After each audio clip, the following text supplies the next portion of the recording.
తో పాటు వరంగల్, కరీంనగర్ తదితర పట్టణాల్లోని ప్రభుత్వ స్థలాల్లో ఆదర్శ పాఠశాలను ఏర్పాటు చేయాలని సీఎం రేవంత్ రెడ్డి నిర్ణయం తీసుకున్నారు. హైదరాబాద్తో పాటు వరంగల్, కరీంనగర్ తదితర పట్టణాలన్నింటా లేఅవుట్లలో కమ్యూనిటీ అవసరాలకు ఇచ్చినటువంటి స్థలాలు తమ ఆధీనంలో ఉన్నాయా లేదా ఆక్రమణకు గురయ్యాయా వెంటనే సర్వే చేయాలని అధికారులను సీఎం రేవంత్ ఆదేశించారు. ఈ స్థలాల్లో ఆదర్శ పాఠశాలను ఏర్పాటు చేయాలని నిర్ణయం తీసుకున్నారు.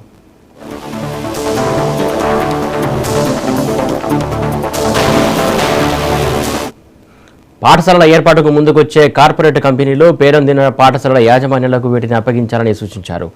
ఆ ప్రాంతంలోని పేద మధ్యతరగతి కుటుంబాల విద్యార్థులకు కనీసం 25% కోటాగా ఉచితంగా అడ్మిషన్లు ఉండేలా చూడాలని, దీంతో అన్ని ప్రాంతాల్లో ఆదర్శ పాఠశాలలు అందుబాటులోకి వస్తాయని సీఎం అభిప్రాయపడ్డారు.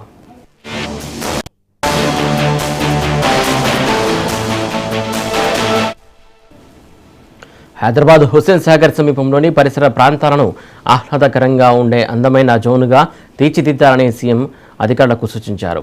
ఇటు అంబేద్కర్ విగ్రహం, ఎన్టీఆర్ పార్కు, తెలంగాణ అమరుల జ్యోతి, అటు నెక్లెస్ రోడ్డు నుంచి ఇందిరా పార్కు, సంజీవయ్య పార్కు వరకు మొత్తాన్ని ప్రపంచ స్థాయి సందర్శనీయ ప్రాంగణంగా తయారు చేయాలని సీఎం సూచించారు.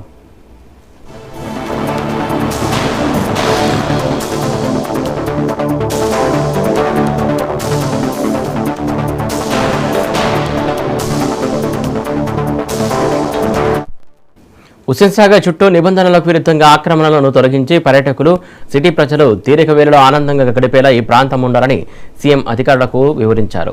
దుబాయ్ తరహాలో స్కై వాక్వే, ఫుడ్ స్టాళ్లు, చిల్డ్రన్ అమ్యూజ్మెంట్ జోన్, గ్రీనరీ ల్యాండ్ స్కేప్లు అభివృద్ధి చేయాలని సూచించారు. అవసరమైతే ఈ ప్రాంతంలో వాహనాల రాకపోకలను మరో రూట్ మళ్లించి దీన్ని పర్యాటక జోన్గా మార్చాలని సూచించారు. వెంటనే అంతర్జాతీయ స్థాయి కన్సల్టెన్సీలతో ఈ ప్రాజెక్టు నమూనాలు తయారు చేయాలని సీఎం సూచించారు.